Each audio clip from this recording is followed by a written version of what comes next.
great. Dieu est merveilleux. Alléluia. Alléluia. Le Saint-Esprit est là. Puis que ça ne sort pas seulement dans notre vie comme un chant, mais que ce soit un fait, que ce soit une réalité dans notre vie. OK? Parce que ceux qui n'ont pas l'Esprit est mort. Hein? Ceux qui n'ont pas l'Esprit marchent dans le pilote automatique, un zombie. Hein? Alors, l'importance de dire, Seigneur, j'ai ton Esprit. L'Esprit Saint est là. Alors, c'est le temps des actions. Amen. Quand on commence à chanter Saint-Esprit, les aveugles voient, les paralytes marchent, hein? Les stériles enfants, c'est quoi ça?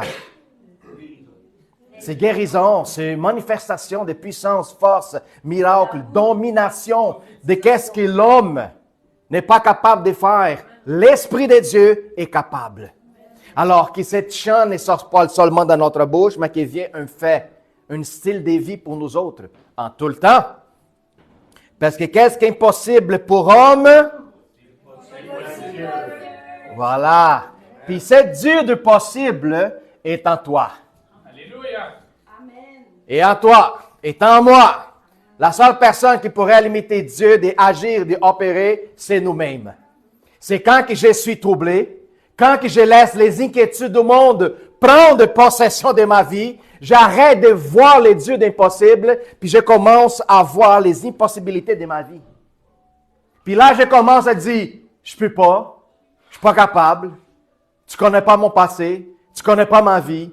Alors, le monde essaie de donner une excuse pour empêcher que la lumière qui est en toi, elle a jaillir. Le travail du monde, c'est ça, c'était écraser. De faire de toi la personne plus misérable et petite sur la terre. Autant que les gens disent que certains scientifiques qui disent que les êtres humains, comme ils détruisent la terre, c'est la vermine de la terre. Oh, l'être humain, c'est la bactérie du monde, parce qu'ils sont en train de détruire le monde. Alors, tout ça, c'est des informations qui n'est pas en vérité avec la parole de Dieu, qu'est-ce qu'il nous dit. Il pourrait y avoir des êtres humains qui sont perdus dans leur pensée, de leur identité, oui. Mais est-ce que le monde attend de se faire détruire à cause de ça? Non, pas du tout. Alors, c'est moi de vouloir croire dans la mensonge que le monde essaie de dire que c'est vrai. Au moins, j'ai mettre mon focus dans la parole. Parce que la parole, elle est véritable, elle est justice, elle est vie, elle est nourriture. Hein? Elle est guérison. Elle est délivrance, salut, espoir, domaine de soi. Personne ne pourra nous changer. Alléluia. Si jamais quelqu'un vient me changer, c'est parce que je suis hors de Dieu. Parce que personne n'est capable de changer Dieu. Amen. Alors, si quelqu'un vient vouloir me changer avec des arguments charnels, c'est parce que je suis dehors de Dieu. Si je suis ancré en Dieu, peu importe l'enseignement ou la doctrine à l'extérieur qui n'est pas biblique là-dessus, alors je suis ancré en lui, ta mensonge ne trouve pas de place à l'intérieur de moi. Okay? Pourquoi? Parce que Dieu vous avait donné une armure. Éphésiens 6. C'est le casque de salut, tu es certain qui tu es. Et personne ne pourrait enlever cette réalité dans notre vie. Amen. Amen. Quand j'ai venu au monde, je pensais que j'étais un être du monde. Un petit garçon qui n'a pas de grand avenir. Grandi dans un quartier pauvre. On commence déjà au Brésil, quand on vient au monde, à l'hôpital, le docteur il vient avec un ballon de soccer. Viens. Ton avenir. Puis c'est 1 à des millions. OK? 1 à des millions. Puis là, l'espoir est là, puis tu sais, on commence à grandir, puis on a une mentalité qu'on pense que notre vie, ça se résume à ça. Tu vois la classe haut, les riches sont toujours riches, puis continuent à être plus riches, mais par contre, nous autres, on n'a pas d'opportunité à rien du tout. Mais là, quand on commence à découvrir la parole de Dieu, en sachant que notre richesse en Christ est au-delà de l'imagination de l'homme, ce n'est pas la richesse au niveau des finances. c'est la richesse au niveau des propriétés. Mais c'est une richesse intérieure qu'elle jaillit de ton ventre, de ton intérieur. Je parle souvent, vous autres, la richesse de Dieu, elle ne concerne pas à la quantité que nous avons. L'abondance. Ce n'est pas concernant qu'est-ce qu'on possède, c'est concernant mon compte de banque. C'est qu'est-ce qu'il y a à l'intérieur de moi. Qu'est-ce que ça va dire? Je suis satisfait en tout le temps. Par contre, il y a certaines personnes qui sont multimilliardaires, mais toujours insatisfaits. Ils sont capables de dormir, ça prend des pilules, ça prend des médicaments pour pouvoir dormir. Par contre, je suis satisfait en toutes choses. Je suis inquiète, je ne suis pas inquiète. Alors, je dors la paix du royaume. Ça, c'est formidable. Ça, c'est formidable. Alors, ça, c'est l'évidence que l'Esprit est en moi. Le Saint-Esprit est là. Pas à droite, pas à gauche, pas devant, pas en arrière, et dedans. Puis c'est lui qui règne, c'est lui qui prend le contrôle, c'est lui qui me donne la directrice, c'est lui qui enlève l'esprit timide pour me remplir avec un esprit de courage, un esprit d'audace. Alléluia, Dieu est grand. Allons-y voir le livre de Luc, Docteur Luc 10, à partir du verset 1 jusqu'au 20.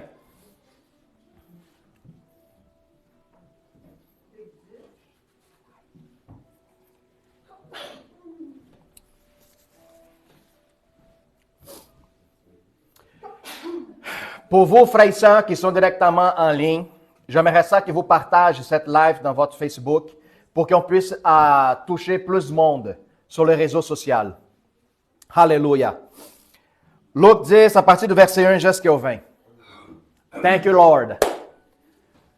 Père éternel, que ta parole qui va être lancée aujourd'hui, Seigneur, vient pénétrer comme une épée dans notre cœur, dans notre pensée, vient trancher puis pourra séparer de qu'est-ce qui est mauvais, de qu'est-ce qui est bon, Seigneur. Ta parole, elle est la nourriture, c'est la manne céleste que nous avons besoin à chaque jour de pouvoir marcher, Seigneur, dans ce monde complètement corrompu, contaminé. Seigneur, merci, Seigneur, pour utiliser à moi et chacun de mes frères et sœurs présentes. Prépare le terrain, le cœur, les pensées, l'âme, Seigneur, et l'esprit pour recevoir cette préciosité qui est ta parole. C'est une perle devant nous autres, Seigneur. Merci, Seigneur, que j'ai diminué, que tu grandis, que j'ai disparaître et que tu apparaître à ma place. Seigneur, qu'il ne soit pas un raisonnement humain qui parle, mais plutôt ton esprit qui rapporte la parole vivante aujourd'hui au nom de Jésus.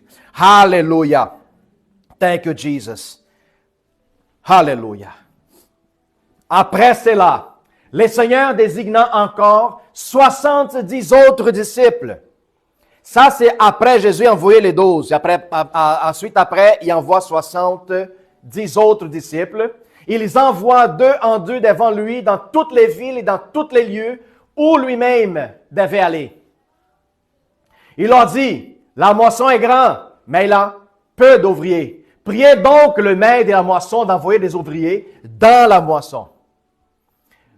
Partez, voici, je vous envoie comme des agneaux au milieu des loups. Ne portez ni bourse, ni sac, ni souliers, et ne saluez personne dans les chemins. Dans lesquelles maisons, quelques maisons que vous rentrez, dites d'abord que la paix soit sur cette maison. Et s'il trouve là un enfant de paix, votre Père reposerait sur lui, sinon elle reviendrait à vous.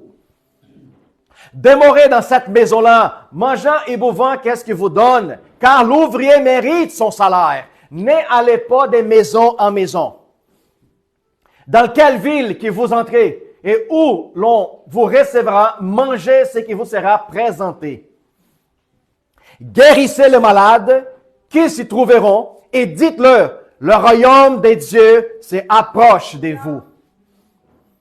Mais dans quelques villes que vous entrez et où l'on ne vous recevra pas, allez dans ces rues et dites, nous secouons contre vous la poussière, même de votre ville, qui s'attache à nos pieds. Sachez cependant que le royaume des dieux est proche. Je vous dis, qu'en ces jours, Sodome sera traité moins rigoureusement que cette ville-là. Malheur à toi, Chorazin, malheur à toi, Bethsaïda, car si les miracles qui ont été faits en milieu de vous avaient été faits dans Tyr et des Sidon, il y a longtemps qu'elle s'y serait repentie en prenant les sacs et les cendres. C'est pourquoi, au jour de jugement, Tyr et Sidon seront traités moins rigoureusement. Et à toi, Capharnaüm, qui a été élevé jusqu'au ciel, tout sera rebaissé jusqu'au séjour des morts.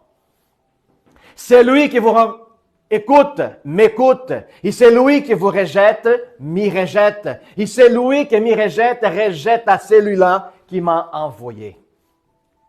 Les 70 reviennent avec joie devant le Seigneur en disant, Seigneur, les démons même nous sont soumis à ton nom. Jésus leur dit, je voyais Satan tomber du ciel comme un éclair. Voici, je vous ai donné le pouvoir.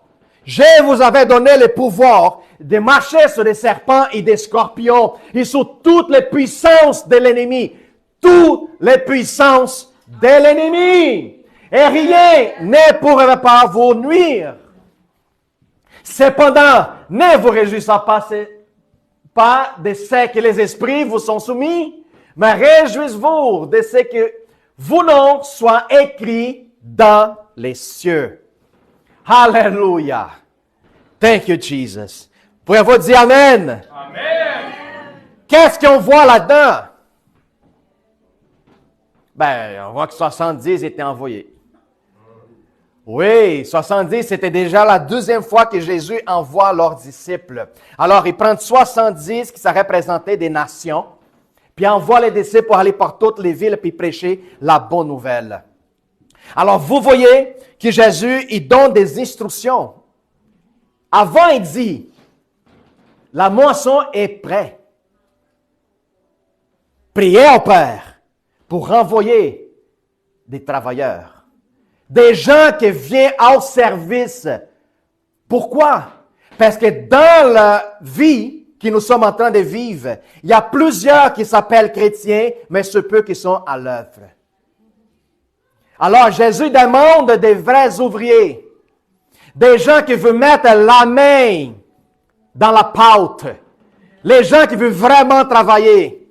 Parce qu'avoir une vie chrétienne, en sachant qu'il m'a donné l'autorité, chasser des serpents, puis scorpions, puis toutes les puissances de l'ennemi, qu'est-ce qu'il fait moi dans ma zone de confort? Qu'est-ce qu'il fait moi devant quelqu'un qui est malade? Devant quelqu'un qui demande? Dimanche passé, on a parlé à propos de la générosité. En sachant qu'il ne va jamais manquer quoi que ce soit dans ma vie. Autant que le Seigneur connaît que moi, je possède un cœur généreux. Parce que plus bénis sont ceux qui donnent qu'ils soient, c'est là qu'ils reçoivent. Plus que j'essaie de vider mes coffres, le Seigneur va les remplir. Parce que dans le royaume des dieux, il n'y en a pas la manque. Souvenez-vous qu'est-ce qu'il a dit? La prospérité de Dieu, ce n'est pas une question de quantité, ce n'est de jamais manquer. Alléluia. Alléluia. Alors le Seigneur dit aux disciples, prie au Père, au Maître, qui envoie des ouvriers. Puis en plus, quand il vous allez, n'importe pas de quoi que ce soit. Pourquoi? Parce que quand il vous marche au service de l'Éternel, c'est lui qui va soutenir vos besoins. Parfois, on a peur de rentrer, mais est-ce que ça va arriver ici? Est-ce qu'il va se passer ça? Est-ce qu'il va manquer ça? Ne vous inquiétez pas. L'inquiétude, elle ramène à la chute. Une personne qui est inquiète, elle n'est pas concentrée dans sa réalité à elle-même. L'inquiétude, c'est une preuve de la doute. Oui, si je suis inquiète en toutes choses, en sachant que Dieu, c'est lui qui me pourvoit, ça ne marche pas les deux ensemble. Si c'est Dieu qui pourvoit toutes choses, l'inquiétude, elle ne devait pas être présente dans ma vie. On vient de parler ici tantôt, lâcher prise. Dieu est au contrôle de toutes choses. Il faut que cette affirmation soit réelle dans ma vie. Il y a bien du monde qui parle, frères et sœurs, mais ce peut qui agir selon la parole.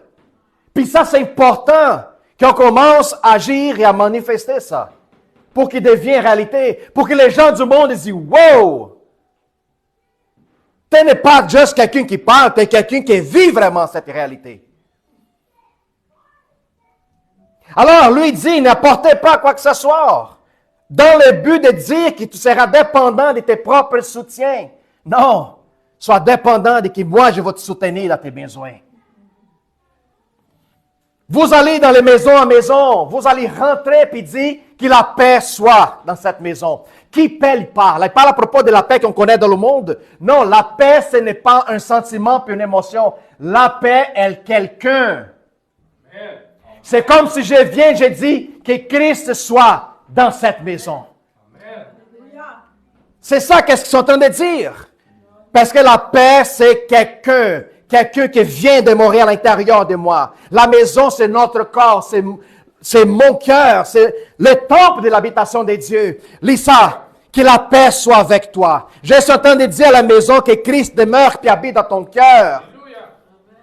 C'est ça qui parle. Si la personne reçoit, la paix va demeurer avec elle. Par contre, si elle la rejette, vas-y dans les rues, puis déclarer, puis parler. Même la poussière de mes pieds, je ne les garderai pas dans cette ville. Parce que ceux qui rejettent la paix, rejettent le salut, rejettent l'amour, rejettent l'espoir, rejettent la guérison, rejettent la paix dans sa vie. Alors, rejeter la paix, c'est la même chose de rejeter Dieu dans leur vie. Parce que lui, c'est le Seigneur de la paix. Amen. Alléluia.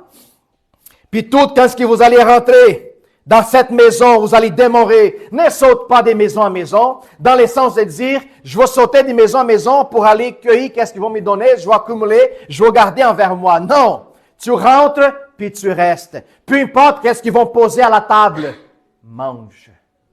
Pourquoi ça? C'est important de savoir. Parce que les disciples, ils pouvaient choisir parfois, dans leur tête, des maisons des gens qui ont plus de prospérité de ceux qui sont plus pauvres. Alors, le Seigneur dit, non. Peu importe la maison que tu rentres, qu'il soit quelqu'un qui va te servir avec abondance, ou comme d'autres qui va te donner seulement du pain et de l'eau. Tu manges et tu rentres grâce à Dieu. Parce que ce n'est pas qu'est-ce que tu mets dans ton ventre, mais c'est le message que tu portes à cette famille-là. La nourriture, ce n'est pas important. Qu'est-ce qu'ils vont te donner? Comment ils vont te recevoir? Non, c'est qu'est-ce que le message que tu donnes à ces gens-là, à cette famille. C'est ça l'importance. Mangez qui vous donne, buvez qu'est-ce qu'il vous donne. Ne vous inquiétez pas, je vous soutenir vos besoins. Alors, il parle à propos des villes. Puis, il faut comprendre une chose, c'était une tradition à Jérusalem, parce que c'était une ville qui, beaucoup de gens y passaient, des gens qui faisaient le commerce. Alors, les gens, ils avaient ça déjà dans leur couture. Quand quelqu'un qui passait par la ville, il n'avait pas beaucoup de moyens, il frappait dans les maisons. Comme je suis des passants, est-ce que je vous pourrais rester à la maison? Donc, pour les autres, c'était une habitude culturelle d'y recevoir des gens qui passaient à la ville pour que la personne dorme la nuit, puis le lendemain, elle part. Alors, qu'est-ce que les disciples lui ont fait? Aller de maison en maison, ça fait déjà partie de la couture. Oui, pasteur, s'il faisait partie de la couture, alors pourquoi que certains faisaient rejeter? À cause de la message. C'est le message que les autres portaient, le message que les autres donnaient. Alors, intéressant que le Seigneur, il dit, rentre à la maison, mange qu'est-ce qu'il te donne, puis il dit, rapporte le message du salut avant. Non, qu'est-ce qu'il dit? Prie pour les malades. Prie pour les malades. Ensuite, dis, le royaume est proche. Pourquoi? Parce que le Seigneur, il dit, ce n'est pas testifié quand que je rapporte une parole tellement de conviction, avec tellement de véracité, puis je ne démontre pas la puissance de l'information que je vous donne. Alors, avoir des disciples qui frappent de porte en porte, qui rentrent dans la maison, mangent, ils viennent avec un message, c'était fréquent en Israël. C'était normal. Il y avait d'autres mondes avant Jésus. Dans l'époque de Jésus, il y avait d'autres personnes qui prêchaient des enseignements différents du Christ. Par contre, Jésus dit, rentre, mange, prie pour les malades. S'il y a quelqu'un possédé, chasse les démons.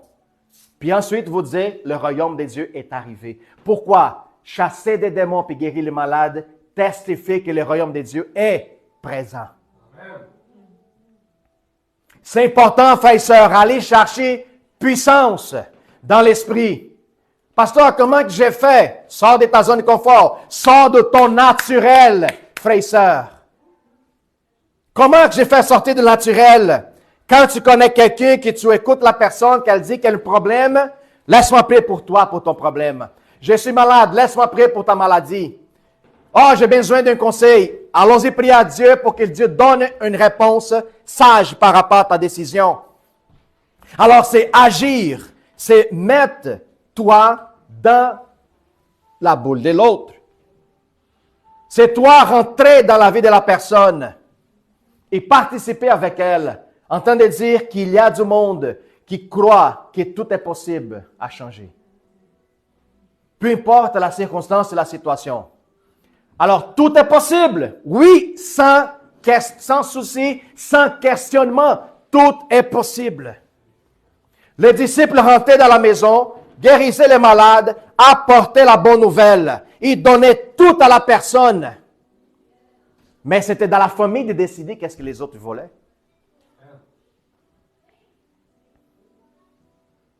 Devant tellement puissance, tellement miracle, des bonnes nouvelles que les autres apportaient, c'est encore quand même la famille de décider si ça s'accepterait ou non. On voit ça aujourd'hui encore? Oui, on voit aujourd'hui. Est-ce que ça a changé dans le temps du Christ aujourd'hui? Non, ça n'a pas changé. On voit tellement du monde qui est dans une situation difficile dans le métro quand on va évangéliser. Les gens, ils marchent avec la tête par en bas. Zombies. Puis quand tu dis, hey, quoi? Ils sont comme ça. Ils sont dans leur tribulation mentale, dans la machine, dans leur tête. Et attendent de maquiner des choses, ne savent pas quoi faire, demain c'est quoi, mais je viens de telle place, puis tout ça. Puis quand tu te dis, tu frappes la porte de la maison. Hey, j'ai une bonne nouvelle pour toi. Oh, mais tu comprends pas ma situation. Tu as un problème, laisse-moi prier pour toi. Là, tu pries, tu calmes la personne, puis là, tu partages la bonne nouvelle. Si une maladie, je veux prier pour ta douleur, pour qu'il s'en aille. Puis là, tu parles la bonne nouvelle. C'est la même chose que les disciples ont fait. Tu n'as pas besoin de frapper de maison en maison. Mais chaque personne, c'est une maison vide. Qui a besoin d'être remplie de l'Esprit de Dieu. Des gens qui ont besoin de recevoir la guérison. Chaque personne, c'est une maison. Dieu n'a pas créé l'être humain pour être seulement participant. Dieu a créé l'être humain pour devenir la demeure de son esprit. Alléluia. Alléluia. Alors, lui lance l'information à propos des villes. Il dit, malheur toi, Chorazin, malheur à toi, Bethsaïda. Pourquoi? Parce que tellement qui était donné l'évangile, tellement qui était donné la parole, que les autres ont fait rejeter le Seigneur. Alors, plus conséquence sera dans ceux qui ont attendu la bonne nouvelle puis l'a rejeté, de tous ceux qui n'ont pas eu la chance de recevoir. C'est qu'est-ce qu'il parlait à propos de Sodome. Il va y avoir moins de rigueur dans cette ville, qui n'a pas eu de chance d'écouter la bonne nouvelle par rapport à vous autres, qui vous a attendu, vous avez reçu des miracles, vous avez vu Dieu agir, puis vous n'avez pas pris des décisions de votre vie. Grande conséquence va venir dans cette ville-là. C'est comme si nous soyons en train de prêcher à Montréal. C'est comme si on allait dans les 4 coins des villes, prêcher à tout le monde. Puis Montréal rejette le Seigneur. Alors, on n'a plus rien à faire ici. Allons-y ailleurs. Alors, tous ceux qui ont attendu, ils vont en avoir des conséquences parce qu'ils n'ont pas pris la décision. Plutôt, ils ont préféré vivre leur désir de la chair qui est sorti de leur zone de confort puis reconnaître le Seigneur Jésus comme Dieu. Alléluia. Thank you, Jesus. Puis, frères et sœurs, la bonne nouvelle de tout ça, c'est qu'on va l'apporter la bonne nouvelle, mais tu es reçu tellement que peut-être vous n'imaginez même pas. Avez-vous une idée, Jacques, de la quantité que tu as reçue? Tu es capable de décrire. Brigitte, tu es capable de décrire qu'est-ce que tu as reçu, la grandiosité, qu'est-ce que tu as reçu? Non, hein? Mais non, tu ne sais pas. Personne ici est capable de décrire par parole la quantité que nous avons reçue. L'héritage divin. Es-tu capable de décrire tous les bénéfices du royaume? Non, c'est impossible. C'est au-delà de notre compréhension. Mais le Seigneur nous donne des indices pour qu'on puisse agir dans ce monde. Puis c'est quoi cet indice? Pour qu'on marche dans la paix, la tranquillité, qu'on marche pas dans la peur, mais on marche avec une audace, une conviction en flamme. Puis c'est quoi ces indices? Je vous donne autorité sur des scorpions puis des serpents. Et tous, la puissance de l'ennemi. Alors, wow! Les petits indices, mon frère, pour que tu sors de cet état ténébreux que nous sommes en train de vivre. Parfois, si Dieu me donnait puissance là-dessus sur toutes les œuvres de l'ennemi, alors je suis capable de tout faire. Yes, tu es capable de tout faire. Il faut que tu sors les pensées de la chair, puis tu renouvelles ton pensée comme les pensées de l'esprit. C'est ça qu'il nous demande. Dieu est esprit. Alors, tous ceux qui rapprochent de lui, il faut qu'ils sachent qu'il lui est bon, il est récompensateur de tout qui le cherche. Dieu, il n'y a que des récompenses à donner. Si Dieu est esprit, il faut que je m'approche avec lui avec une pensée spirituelle. Pourquoi la parole dit, la chair est impossible être agréable à Dieu? Je ne peux pas rentrer dans la dimension de l'esprit dans la façon charnelle. Non, il faut que je rentre dans la dimension de l'esprit. Comment, pasteur? En croyant que tout ce qu'il dit est vrai. Même que mes yeux disent c'est impossible, mais mon pensée spirituelle dit tout est possible. Ferme ta bouche. Ferme ta bouche. Tu ne connais rien. Tu es venu après. Ton vaisseau charnel, elle est venu après. Après l'Esprit. La parole de Dieu dit que le Seigneur nous avait formés avant. Il a préparé un destin pour nous autres. Dieu avait déjà des plans pour toi, avant même que tu viennes au monde. Puis toutes ses intentions sont bonnes. Alors, qu'est-ce qui t'empêche de sortir de ton coco enfermé, de ton coco charnel? Qu'est-ce qui t'empêche? Si lui tout a donné, si tu as reçu d'autorité, si tu as reçu de puissance, c'est le moment de commencer à pratiquer, frères et sœurs. C'est le moment de commencer à agir. Qu'est-ce que nous faisons alors? On attend, puis on attend que quelqu'un fasse à notre place. C'est ça le problème. On attend que quelqu'un fasse à notre place. Parce que la même chose que Dieu a donné à Christ, il le donnait à toi. Son esprit. Amen. Ce n'est pas la parole de Dieu qui dit, le même esprit qui a ressuscité Jésus-Christ parmi les morts, c'est le même esprit qui habite en vous autres. Alors, il n'y en a pas de restrictions dans le royaume. Tout nous était donné. Alléluia. Tout nous était donné. C'était de le plaisir du Père. Nous a donné le Fils et avec lui, tout dans le royaume, tout son héritage, toute son richesse, toute son autorité, parce que l'autorité céleste, divine, universelle, est dans le nom de Jésus-Christ. Où ce qui toute langue confesse et tous les genoux va fléchir devant lui et déclarer, toi t'es Seigneur. Que ce soit des hommes arrogants, que ce soit des démons, que ce soit des esprits, que ce soit le diable, peu importe, vont tous fléchir les genoux devant lui et reconnaître que Jésus-Christ est Seigneur. Amen. Alors pourquoi que j'ai mes plaintes? Pourquoi j'ai mes plaintes? Parce que tu n'as rien compris encore.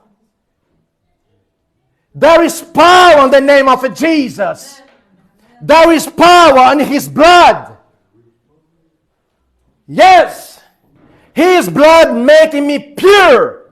Son sang nous a rendus purs. Comme lui est pur. Oui, pasteur, mais j'ai encore beaucoup de défauts. C'est parce que tu continues à observer ta chair. Ta chair va être défectueuse jusqu'à la fin de ta vie, man. Comprendre ça. Mais il faut que tu te vois dans l'esprit où ce que toi, tu es excellente. Dieu te fait divine. Il faut que je comprenne cette réalité. Si je comprends, puis ça devient une vérité dans ma vie, je vais commencer à parler de son amour à tout le monde. Je ne vais pas supporter de voir quelqu'un malade puis laisser la personne partir. Non, je vais commencer à partager d'une façon naturelle. Parce que j'ai compris que je suis esprit. Puis je ne suis pas chair. C'est merveilleux.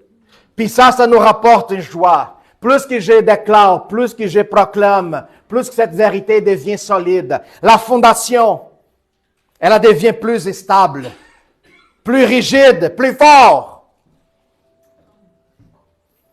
Je vous avais donné puissance. Mais ne soyez pas seulement satisfait avec ça. Mais une chose, c'est sûr, que votre nom soit écrit dans le livre de la vie. Puis qu'est-ce que nous sommes en train de parler? Il y a bien du monde qui vont s'en servir du nom de Jésus, juste pour un bénéfice privé. Comme par exemple, je vais me servir du nom de Christ pour accumuler ma propre richesse, pour avoir une vie de bénéfices dans le monde. Pourquoi? Parce qu'il y a même des gens qui savent que le nom de Jésus est de la puissance, mais leurs cœurs sont tournés de la vérité. Vous devrez connaître et savoir qu'il y en a du monde comme ça, qui prêchent la parole de Dieu, mais leurs cœurs ne sont pas placés dans la vérité. Ils sont sinon que des loups déguisés des brebis, qui sont là pour aller prendre des bénéfices sur les gens, abuser de leur foi pour s'enrichir puis construire leur propre royaume sur la terre. Alors, c'est quoi l'importance d'avoir mon nom écrit dans le livre de la vie? C'est de marcher dans la puissance, mais avoir un cœur sincère, un corps juste dans le Fils. De ne pas avoir un intérêt personnel, mais plutôt marcher dans la générosité. Amen. Donner gratuitement, qu'est-ce que vous avez reçu? Gratuitement. C'est ça que la parole nous explique. L'apôtre Pierre était touché par le baptême de l'Esprit, était en feu. La première chose qu'il fait, je vais aller dans le temple. Puis quand il se rapproche du temple, il voit un homme qui ne marchait pas depuis sa naissance. Un homme paralytique qui était à côté du temple, il demandait de l'argent depuis longtemps. Puis l'apôtre Pierre passe, puis arrête. Puis le monsieur, s'il vous plaît, donne-moi des monnaies. Pierre était ému avec la situation. Pierre, il connaissait déjà cet homme. Mais Pierre, il ne croyait pas en lui. Il ne croyait pas encore en Christ. Mais quand il était touché, en sachant qui il est, et puis la puissance qu'il a reçue, Pierre il regarde l'homme et dit, je n'ai pas de l'or et de l'argent. Mais qu'est-ce que j'ai reçu gratuitement? Gratuitement, je te donne. Lève-toi et marche. L'homme, il a cru dans la parole, puis l'homme s'est mis debout. Le Pierre, il a pris l'homme par la main, puis il l'a soulevé. L'homme a commencé à marcher. Tous les gens qui l'ont observé disent, comment ça c'est possible? Alléluia! Puis les autres ont commencé à prêcher. Après le miracle se passait, qu'est-ce qui t'arrive avec les autres? Ils étaient fouettés. Ils ont pris, ils ont fouetté. 40 moins 1, puis ont été libérés. Après que Pierre, il est libéré, je pense que Pierre il y avait un autre disciple avec lui. Je ne me souviens pas le 12e, c'est pas André. Silence. Puis là, les autres, ils vont dans une place où les disciples sont là avec les autres. Puis vous imaginez, après Pierre produit un miracle. Puis il reçoit des fouets dans son dos à cause du bien qu'il a fait. Vous imaginez Pierre arriver dans la maison, ce qui sont les disciples, complètement comme ça. Oui, oui. Frères et sœurs, arrêtez, ça ne vaut pas la peine. Ça ne vaut pas la peine. Comment ça, Pierre? Je viens de guérir un paralytique. Le gars est miraculeusement guéri. Puis c'est qu'est-ce que j'ai reçu? 40 moins une fois dans mon dos. Puis Silas aussi avec moi. Arrêtez ça tout de suite. Non, mais quand on lit la parole, qu'est-ce qu'il est dit? Il la rend à la maison et avec joie raconte qu'il a été persécuté puis été fouetté à cause du nom du Christ. Puis tous les autres disciples, ils se sont réjouis avec la bonne nouvelle. Puis quand les autres commencent à chanter la parole, elle a dit que le plancher où les autres étaient placés commence à trembler. Commence à trembler. Tellement que la puissance vient sur les autres. Imagine-toi dans ta maison, rentrer dans une extase spirituelle.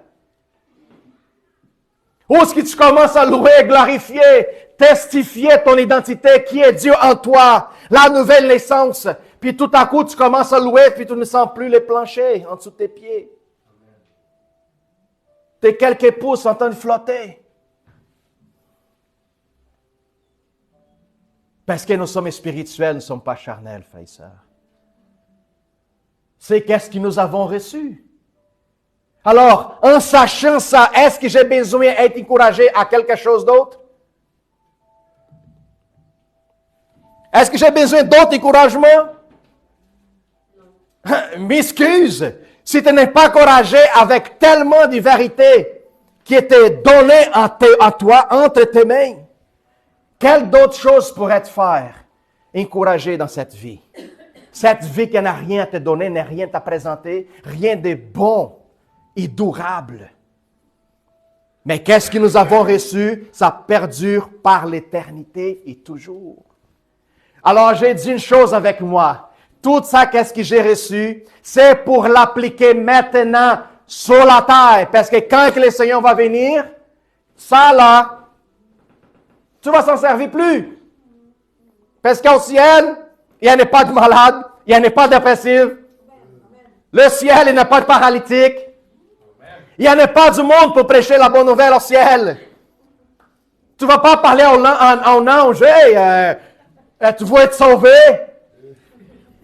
L'ange va prendre toi par le cou, va te faire. Oh, réveille-toi. Nous sommes tous sauvés ici. De quoi tu parles? Alors, le moment d'appliquer tout ce que nous avons reçu, les outils, les armes spirituelles, c'est pour maintenant. Alors, on n'a pas de temps à perdre.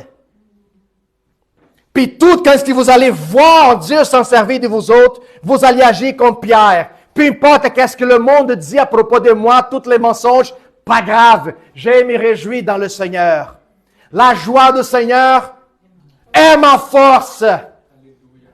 Plus que l'ennemi parle à propos de qu'est-ce que j'ai reçu de Dieu, plus que je me réjouir. Parce que je sais que je suis dans le bon chemin. Quand que les gens disent, toi et ta religion, toi t'es-tu accru à Jésus, c'est parce que peut-être tu es le bon chemin. Quand je te vois, je vois cet homme de cette livre noire. Oh, peut-être tu es le bon chemin. Peu importe ce qui t'arrive, les gens ils sont tirés avec toi. Ils posent des questions, tu pries pour les autres. Peut-être dans le bon chemin.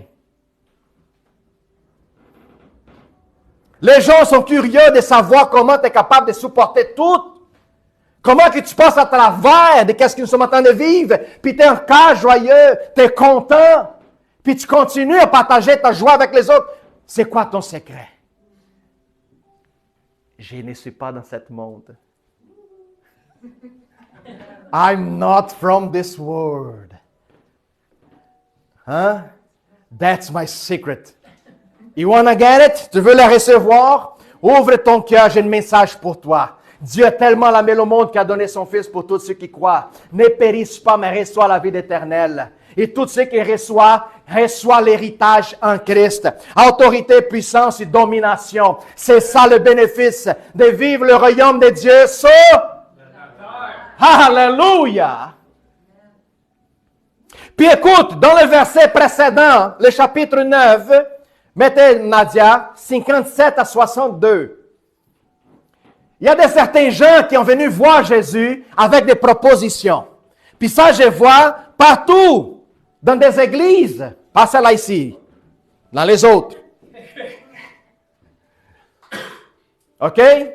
Jésus frappe la porte de leur cœur.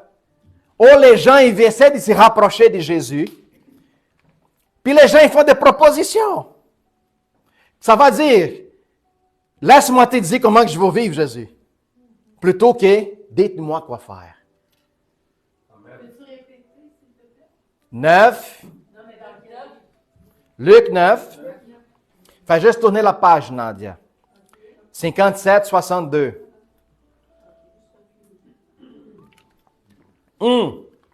J'ai une question pour vous. Quelqu'un a réussi à méditer? Les dimanches passés, j'ai parlé à propos de la méditation. Arrive à la maison, prends une trentaine de minutes, assieds-toi dans ta place, puis médite. Méditation dans le sens qui est de dire, enlevez vos inquiétudes de votre pensée, puis parle avec Dieu, puis laisse qu'il parle à ton cœur. Est-ce que vous avez réussi? Quelqu'un qui demeure dans l'inquiétude dans le monde, il n'est pas capable de le faire. Alors, il y a un problème. Si tu marches dans l'inquiétude, tu vas attirer tout ce qui est mauvais dans le monde, tout ce qui est négatif. Alors, apprends à lâcher prise, rentre dans la dimension de l'esprit, rentre dans les lieux très saints et assieds-toi dans les jambes de tes papas. Et repose. Repose. Seigneur, qu'est-ce que tu as à me dire? Puis là, les pensées disent, ouais, mais demain matin, il faut que tu prépares parce que tu vas travailler. Dégage. Sors. Non, mais il y a la facture qui va venir cette semaine d'Hydro-Québec. Ça n'a pas encore arrivé cette journée-là. Dégage. Oui, mais il faut que tu appelles ta mère. Pas maintenant. C'est ton temps, toi puis moi, Seigneur. Dégage. Dégage pensée. Dégage inquiétude. Dégage worries. Dégage. Hein? Et ménage. Nous avons la capacité de réprimer cette pensée-là qui vous inquiète. Pour moi, je trouve, depuis que j'ai commencé à lire et à aller plus profond avec le Seigneur, j'ai trouvé la chose plus niaiseuse, s'inquiéter avec le lendemain. Alors, s'inquiéter avec le lendemain, c'est niaiseux. Puis s'inquiéter avec hier, c'est encore plus pire. Il y a bien du gens qui n'aiment pas ça parler de le lendemain, mais il y a bien du monde qui aime parler de hier. Hier est fini et passé, pourquoi tu es encore là-dedans? Pendant qu'ils étaient en chemin, un homme lui dit, Seigneur, je te suivrai partout où tu iras. Est-ce que vous avez déjà entendu quelqu'un parler comme ça? Ah, ben non, je veux suivre Jésus partout, là.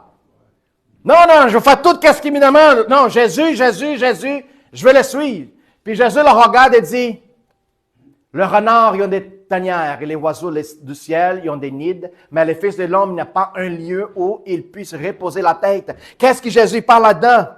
Écoute, tu parles, mais qu'est-ce que tu parles, ce n'est pas ta réalité. Tu aimes ton confort.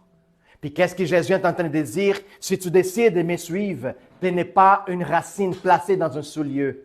Qu'est-ce que ça va dire? Si aujourd'hui tu reçois une réponse de Christ en train de dire, Marie-Ève, je travaille à faire en Vancouver. Es-tu prête à y aller?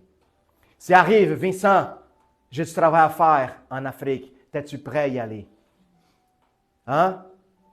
Père Serge, je travaille à faire au Mexique. Es-tu prêt à y aller? Hein? C'est ça la question que Jésus nous pose à ces gens-là. Maître, je vais faire, je vais te suivre. C'est vrai? Moi, je n'ai pas où reposer ma tête. Pourquoi? Je n'ai pas une place spécifique à vivre. Pourquoi? Parce que dans ce monde, c'est un passage. Ma vraie demeure, ce n'est pas ici. Alors, je n'ai pas de racines à quoi que ce soit. Je n'ai pas de racines, je n'ai pas de couture. Je n'ai pas d'attachement. J'ai tout lâché prise. Parce que mon royaume, ce n'est pas de ce monde. C'est ça que Jésus parle. Es-tu prête à avoir cet engagement avec moi? Si je te dis, va ailleurs, dans un autre pays, dans une autre province, dans un autre village, et commence mon œuvre. Nous sommes prêts à faire ça. C'est ça que Jésus parle. Continue Nadia. Il dit à un autre, suis-moi. Alors c'est Jésus qui fait la proposition. Il répond, Seigneur, permette-moi d'aller d'abord en s'éveiller mon Père. C'est pas que le père de cette personne qui est là, elle était déjà morte. Non, c'était un fils qui avait son père avait d'héritage, mais le fils attendait seulement que son père mort. Savez-vous les oiseaux qui tournent alentour de la viande, des cadavres? Oui, c'est ça un fils qui attend la mort de son père seulement pour achever son héritage. Puis Jésus dit, m'excuse, je n'ai pas de temps à perdre. Laissez que les morts qui cherchent les richesses du monde en s'éveiller leur mort. Si tu veux me suivre, c'est maintenant, viens. On n'a pas de temps à perdre. Pendant que tu attends de surveiller ton père, jusqu'à le temps qu'il va mourir, tu sais-tu combien de vies et des âmes qui sont perdues dans le monde? Jésus n'a pas de temps à perdre. Je ne suis pas attaché à ma famille, à mes parents, à quoi que ce soit. J'ai parlé souvent à mes enfants depuis que j'étais petite. Vous ne me partiez pas. Ma femme est au courant. Vous êtes des cadeaux précieux que Dieu m'a donnés pour vivre une expérience nouvelle. L'expérience d'être mari, ami, puis compagnon. L'expérience de devenir père, de pouvoir expérimenter un amour nouvel. Parce que devenir père, c'est un amour nouvel. Devenir mari, c'est un amour nouvel. C'est des 4 façons d'aimer différemment. C'est très important de savoir. Si je serais attaché à mes parents, maintenant que je sais que mon père est en un état de... comme ta maman, Nadia. Et dans les soins palliatifs. Mon père au Brésil ne fonctionne presque plus et dans soins palliatifs. Qu'est-ce qu'il faut que je fasse? Il faut que j'abandonne tout, je vais courir là-bas pour aller... Non. J'aime beaucoup, tellement. Mais ce n'est pas ça le principal pour moi. Il a vaincu son temps, son expérience. On a passé des temps ensemble. On a partagé de l'amour. Mais le temps y arrive pour tout le monde. Quand que Dieu parle à Abraham, prends ta femme, Sarah, puis s'en aille pour une autre place où ce que je vais te montrer. Qu'est-ce qu'il est en train de faire? Sors de ta zone de confort, Abraham. Sors en dessous des bras de ton père. Deviens responsable, deviens mature, deviens un homme. Je vais te présenter des nations. Tu vas voir des choses merveilleuses devant toi, mais il faut que tu sors de la maison de ton père. Parce que Dieu n'est pas de temps à perdre. Alors, si tu vois sévir ton père, tu ne vas pas me suivre, tu n'es pas un bon disciple. C'est des disciples dans des saisons. Connaissez-vous des soldats d'été? Des soldats d'été. Juste une saison? C'est la saison quand tout est beau. Quand tout est agréable. Ah, Seigneur, mais quand tout est beau, je vais te suivre. Mais quand la saison de la difficulté venir, qu'est-ce que tu vas faire? Tu vas courir? Tu vas te cacher? Alors, tu n'es pas un bon soldat à poursuivre. Ça, c'est des soldats d'été ou des chrétiens touristes. Des chrétiens touristes qui suivent le service de l'Église, puis quand il y a un prédicateur qui vient de l'extérieur, la personne apparaît. Wow! Quand arrive à la fin du mois, c'est la scène, puis avec la scène, on va en avoir un bon dîner, un bon repas. Puis là, la personne apparaît. Mais quand on invite pour aller évangéliser, partager, aider, ouais, changer de téléphone. Qu'est-ce qui se passe? Non, elle ne vient jamais. Ça, c'est des soldats des saisons. Juste quand les saisons sont bonnes et belles, quand les fleurs sont là. Mais j'ai dit, des soldats des saisons, ils ne vont jamais devenir matures. Parce que c'est dans l'épreuve que tu vas grandir et tu vas apprendre à être dépendant. Alors Jésus dit, tu ne peux pas me suivre parce que tu es trop attaché à la richesse de ton Père, à ton héritage. Continue Nadia 61. Et un autre dit, je te suivrai, Seigneur, mais permets-moi d'aller d'abord prendre congé des cieux de ma maison. Qu'est-ce que Jésus dit, 62? Quiconque mette la main à la charrue et regarde en arrière n'est pas propre au royaume des dieux. Mais il faut qu'on comprenne c'est quoi ramener, prendre la charrue en main. La charrue, il y avait une vache devant, puis une guide en arrière. Puis il faut que tu fasses un aliment avec la charrue pour pouvoir planter comme faut la semence. Puis qu'est-ce qu'il dit? La personne, il faut qu'elle soit complètement concentrée devant. Si jamais elle regarde en arrière pendant qu'elle la met dans la charrue, elle a perdu la direction. Puis il faut qu'elle recommence à tout à nouveau. Puis cet garçon, il dit, Maître, laisse-moi retourner à la maison de ma famille pour prendre congé des autres. Le risque de regarder en arrière, c'est que pendant que tu retournes à la maison, quelqu'un va te dire, t'es sûr que tu vas faire. Mais écoute, ça ne vaut pas la peine. Mais peut-être, écoute, tu as un bon travail. Non, mais ben non, tu vas laisser tes amis d'enfance. Mais ben là. Puis ces informations que la personne commence à la recevoir, c'est qu'est-ce que la parole dit quand la semence est lancée dans le cœur, puis les choses du monde viennent, puis les arrachent. Savez-vous la parabole des 4 semences? La semence qu'elle a lancée dans les 4 terrains? C'est la même chose. Tu reçois la bonne nouvelle. La bonne nouvelle t'est remplie de joie. Mais tu retournes à la maison pour dire au revoir, mais c'est le risque de retourner. Puis les gens disent, t'es sûr, tu vas abandonner tout ce que nous avons construit pour toi? Mais tu vas abandonner ton futur? Vas-tu abandonner ton succès? Tu es sûr que tu vas abandonner? Puis la personne, elle devient démotivée, découragée. Puis elle dit, Jésus peut-être plus tard. C'est le risque de regarder en arrière. C'est le risque de vouloir retourner puis voir si ça vaut la peine suivre le Christ ou non. Parce que ma vie peut-être est trop bonne, mais qu'est-ce que Jésus me donne un retour? Je n'ai pas sûr. Hey, nous sommes en train de parler de l'éternité. Écoute-moi ça là. Tes projets, peu importe qu'est-ce que tu prépares pour toi, est temporaire. Pourtant, l'investissement que tu fais dans ton esprit est éternel. Puis c'est ça la différence que Jésus veut transmettre à nous autres, cette information, tellement qu'elle est précieuse. Aujourd'hui, il y a tellement de chrétiens qui sont en train de vivre cette situation-là. On qui dit, laisse-moi s'éveiller mes parents, laisse-moi sortir de ma zone de confort. Quand que les choses vont améliorer, Jésus, là, je vais te suivre. Mensonge! Il y a bien du monde qui dit ça. Bon, écoute, je suis dans une situation qui... Mais quand tout ça va améliorer, je veux suivre Jésus. Puis qu'est-ce qui arrive? L'ennemi t'écoute et dit, quand tout va améliorer, elle va suivre Jésus, alors je vais rendre la vie d'un misérable tout le temps.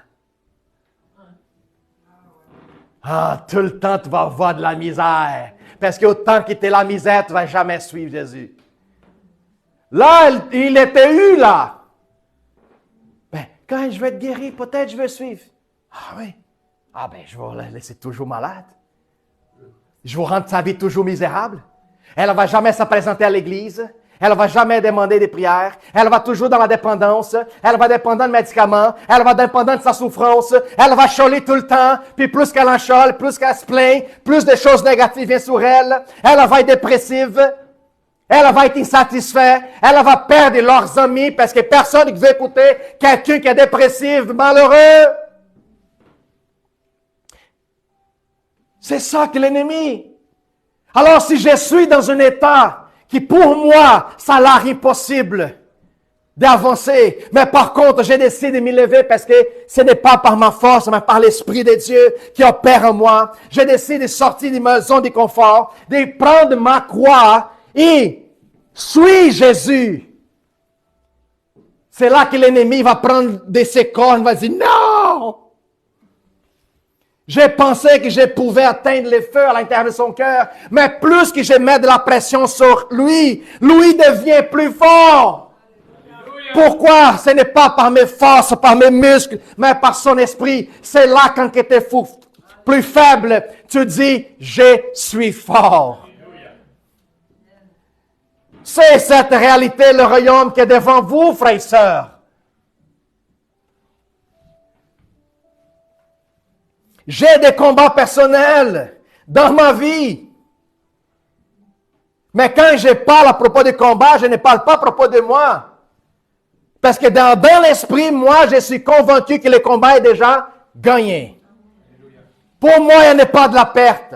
Et quand les gens pensent que c'est une perte, je dis c'est une expérience nouvelle. I don't lose anything. Why? Because I gain all with Christ. Puis c'est ça, l'espérance de la gloire.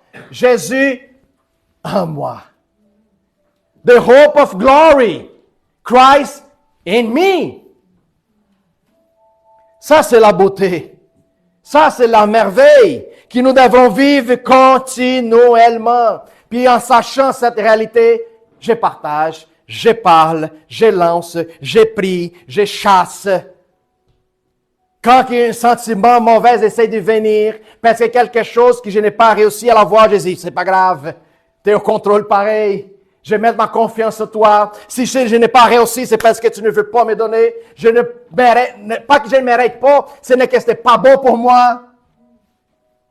Si je ne suis pas attaché, peu importe si je gagne, si je ne gagne pas. Pourquoi? Parce que je vais mettre ma confiance en lui. Puis lui sait plus que moi-même qu'est-ce qui est bon et qu'est-ce qui est mauvais. Je dis, Seigneur, ne laisse jamais qu'il me regarde sans loin de toi. Puis aussitôt qu'il te regarde et devant les seigneurs, il n'y a rien qui t'y va mal. Rien dit tout. Je pourrais vous garantir. Pourquoi? Quand tu poses le regard de Dieu, tu ne vois pas la tempête, tu ne vois pas des tsunamis, tu ne vois pas des tornades, tu ne vois rien. Pourquoi? Parce que quand tu mets ton regard, c'est comme si Dieu met ta main devant toi, en le côté puis l'autre. Et les malins ne pourraient pas te toucher. Alléluia.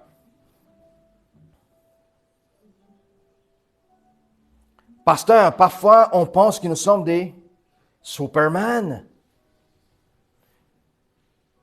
C'est le Super Christ qui est en vous autres. Yes. J'ai vu une photo cette semaine sur Instagram. Puis j'ai voyé, je pense que c'est Nadia qui a partagé ça sur le groupe. Je vois Superman en genoux comme ça. Puis Jésus en arrière de lui dit, tout le monde a des problèmes. Même les Superman, je veux prier pour toi, écoute. Tout le monde a besoin de moi, même les Superman. Oui. Imagine, Superman envers nous, Jésus. Jésus, accorde-toi ici, c'est quoi ton problème? C'est Seigneur, Lois Lane. Lois Lane. Lois Lane. Elle ne veut rien savoir de moi. Tu sais?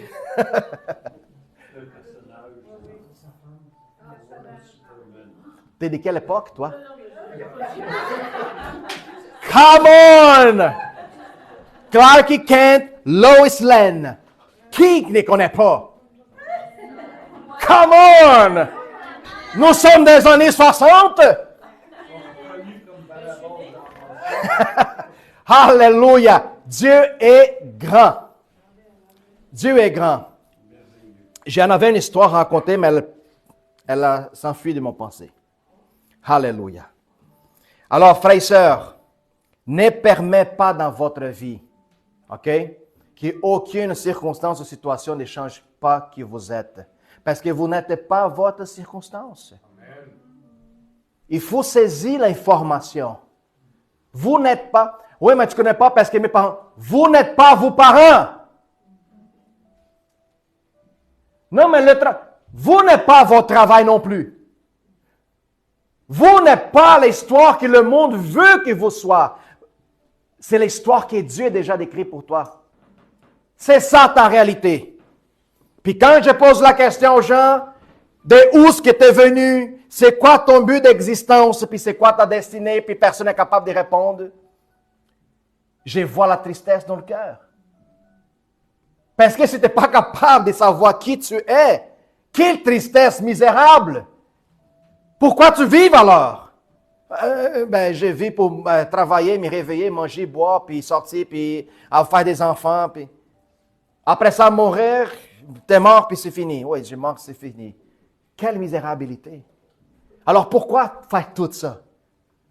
Pourquoi poursuivre tout ça en sachant que tout finit dans le tombeau? Il y a un vide qui n'a pas de sens. Alors, si tu comprends la réalité, qu'ici, c'est seulement un moment donné, qui plus tard, tu vas avoir une éternité auprès du Seigneur. C'est lui qui a créé les ciels et la terre et tout ce qui existe. Ça change complètement perspective. Puis tout ce que j'ai fait avec beaucoup plus de plaisir. Parce que je ne fais pas pour mon boss, je ne fais pas pour ma femme, je ne fais pas pour mes enfants, je ne fais pas pour vous autres, mais tout ce que j'ai fait par Dieu. C'est pour ça que j'ai fait avec passion. C'est pour ça que j'ai fait avec l'amour. Pour Dieu. Merci, Lisa. Voilà, frères et sœurs. Est-ce que je dois être désespéré parce que j'ai juste une fille ici qui écoute la parole? Mais j'ai deux autres qui ne veulent encore rien savoir. Est-ce que je dois arracher mes cheveux parce que mes filles ne veulent pas rien savoir de la parole? Non, pas du tout. Il faut comprendre que mes deux filles, ou peu importe, ils ont leur propre histoire puis leur propre destin. Mais je ne devrais pas m'attacher à ça. Mais plutôt, lâcher prise, Balthazar. Ma bataille avec les autres, ce n'est pas une question de vouloir convaincre, mais plutôt de me mettre en genoux et de dire, Seigneur, envoie des ouvriers. Ce n'est pas ça que la parole dit. Seigneur, envoie des ouvriers pour prêcher dans leur cœur.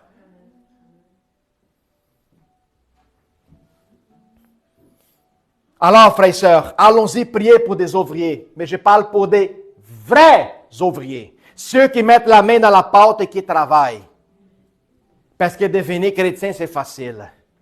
Mais mettre la main sur la charrue, ce n'est pas tout le monde qui veut le faire. Juste les disciples. Amen. Merci, Daniel. Alléluia. Alors, à partir d'aujourd'hui, votre vie change. C'est important de changer. De ne pas venir d'ici une semaine dans la même situation, de la même pensée, avec les mêmes problèmes, avec une répétition des problèmes. Hein? Change la tape, flip le disque. C'est toujours la même chanson.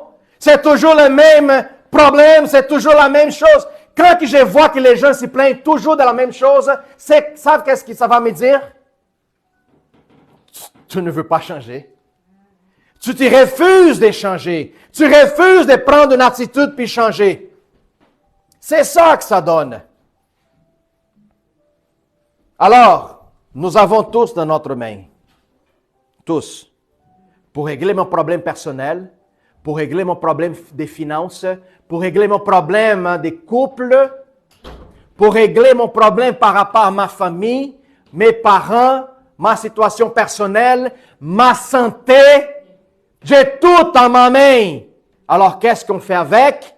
C'est vous qui décidez. Personne, quand il va se mettre devant les seigneurs, il va dire, mais Jésus, mais pourquoi toi tu n'es pas? Jésus va dire, wow, J'ai tout donné.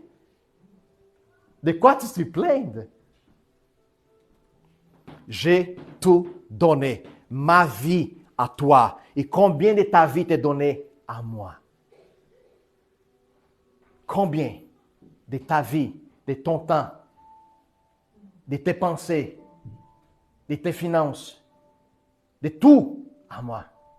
Jésus ne veut pas Balthazar seulement à 25%. Hein? Jésus ne veut pas négocier avec le monde. Ce n'est pas comme la bourse financière. Tu achètes 30% d'une action. Non, Jésus ne veut pas 25% de toi. Il veut 100% de cette action. Pourquoi? C'est une action qui était volée de l'ennemi. Puis Jésus prend possession en retour. Parce que nous sommes la richesse de Dieu sur la terre. Nous sommes sa richesse. Amen. Gloire à Dieu. Je vous vois du monde ici à l'église complètement transformé. Corps, esprit et âme. C'est pour ça qu'il faut comprendre. Pasteur, mais pourquoi tu n'admets pas que les gens s'y plaignent? Parce que plus que tu te plains, plus que tu vas attirer des choses négatives sur ta vie. Plus que tu te plains, tu entends dire que Dieu ne fait rien pour toi. Puis c'est mensonge. Qu'il soit tout l'homme menteur et Dieu vrai. Amen. Gloire à Dieu.